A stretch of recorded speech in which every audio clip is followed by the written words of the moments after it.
mungkin yang menjadi beban ketika kita mengerjakan soal TKA Bahasa Indonesia adalah waktu yang pendek tapi dengan bacaan yang panjang. Tapi beberapa soal itu sebenarnya nggak perlu dibaca. Kita akan coba dari soal pertama, yaitu makna dari kata yang bercetak miring. Kata yang bercetak miring di kalimat 6 adalah terdestruksi. Nah, kata ini merupakan kata serapan dalam bentuk adaptasi dari bahasa Inggris. Nah, kata destruksi itu kalau dalam bahasa Inggris punya antonim konstruksi. Konstruksi itu sederhananya itu kan membangun gitu ya, atau membuat. Kemudian kata destruksi itu berakar kata dari kata struksi itu. Kemudian ada ikonisitas kata de itu akan bermakna negatif.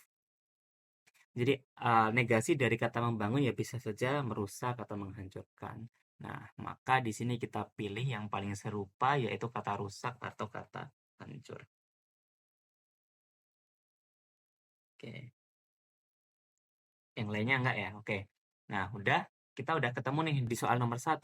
Ini adalah kata destruksi. Kata ini ketika kita lihat secara nada yang muncul atau kesan yang muncul akan berbentuk negatif ya. Maka kita juga bisa jadikan itu sebagai bekal untuk menjawab soal nomor 2. Soal nomor 2 adalah soal latar suasana yang dominan tergambar pada paragraf 2. Nah, ini pada paragraf 2 aja ya. Jadi, tiba-tiba ponsel Kinar berdering keras, memecah kesunyian yang syahdu.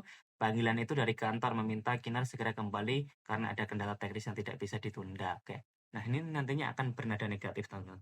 Mungkin tadi di paragraf pertama itu bernada positif, dan di paragraf kedua itu bernada negatif. Artinya, kita bisa melihat di opsi mana yang bernada negatif. Nah, kalau yang pertama itu kan ada damai ya. Yang A maksudnya yang A itu kan ada damai. Nah, ini salah karena paragraf kedua itu fokus ke hal negatifnya. Kemudian kalau yang B itu sedih berubah menjadi kekecewaan karena tugas kantor yang berat. Oke, mungkin ini bisa aja benar. Kalau yang C tenang dan tiba-tiba terkejut, tenangnya itu enggak ya. Apalagi di sini ada diikuti rasa gembira. Ini positif. Kemudian kalau yang D kaget dan rusaknya suasana damai diikuti oleh rasa frustasi dan kekecewaan.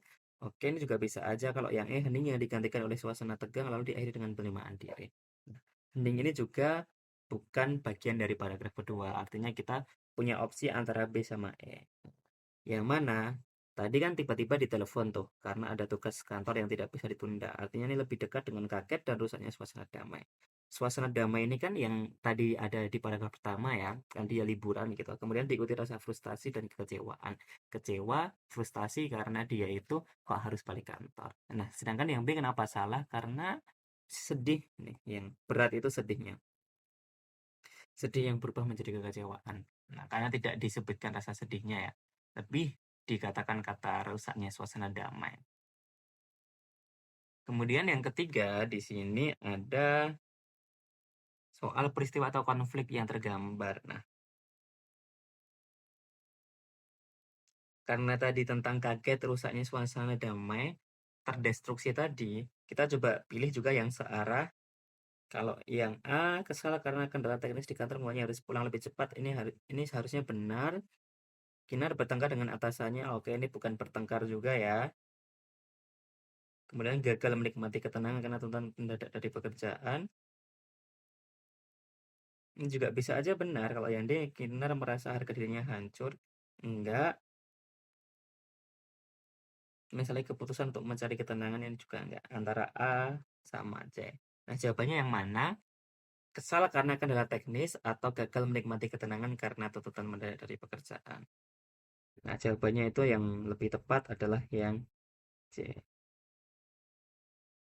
Yang A salahnya kenapa? Yang A salah karena kendala teknis ini harus pulang lebih cepat seakan-akan pulang dari tempat kerjanya, bukan pulang dari liburannya itu.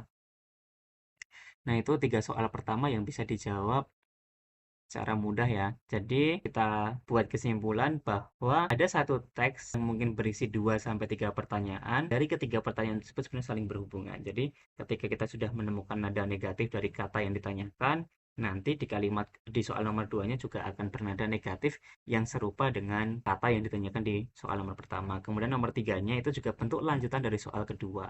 Jadi setiap soal yang tersedia itu sebenarnya soal-soal yang saling berurutan dalam bentuk kejadian dari bacaan atau dari teksnya.